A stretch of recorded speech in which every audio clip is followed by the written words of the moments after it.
Here is 3 quick tips on trusting your gut to purchase your home. And on today's video, I want to talk about, do you trust your gut when you are purchasing a home? Now, I've got a list here on a few things that I wanted to talk about.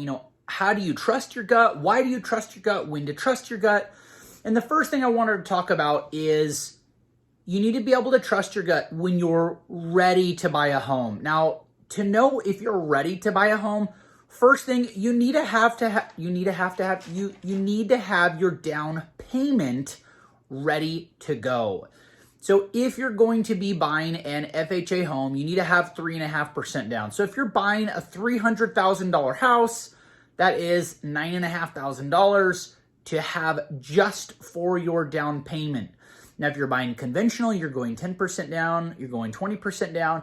20% of $300,000 would be $60,000. That's a lot different than a $9,000 down payment. So when it comes to trusting your gut, you first need to be prepared to be able to purchase the property.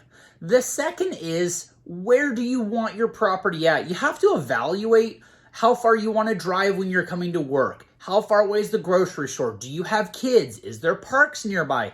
What's going on in your current situation in life? And how do you want to apply that? So if you're buying a home that's, 30 minutes from your work, do you want to be driving that? Trust your gut. Does it feel good? Do you like driving in the car? Some people love, having a 30-minute wind down time every single day, and they love having that, get ready, prepped, and focused going into work. It just depends on who you are and what you're looking for.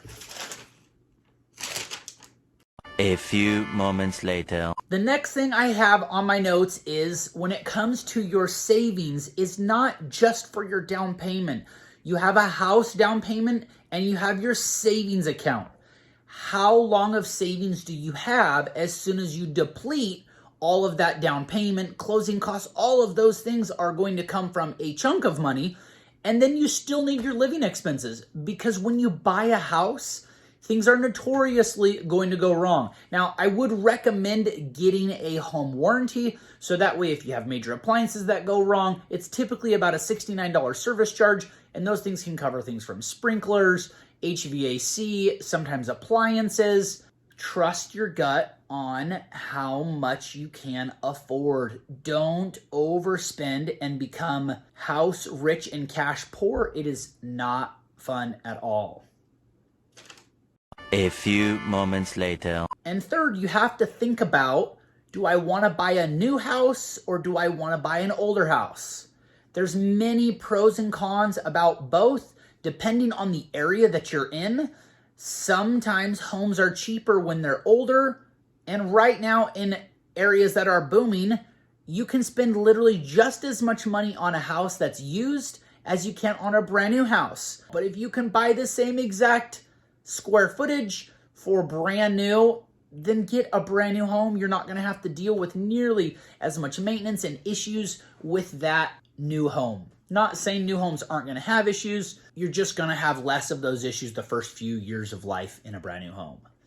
That said, I don't have a crystal ball. No real estate agents have a crystal ball on what's going to happen. That's why you need to trust your gut. So many times people ask me, well, what's going to happen in the market? What's going to happen? I apologize. I don't have a crystal ball.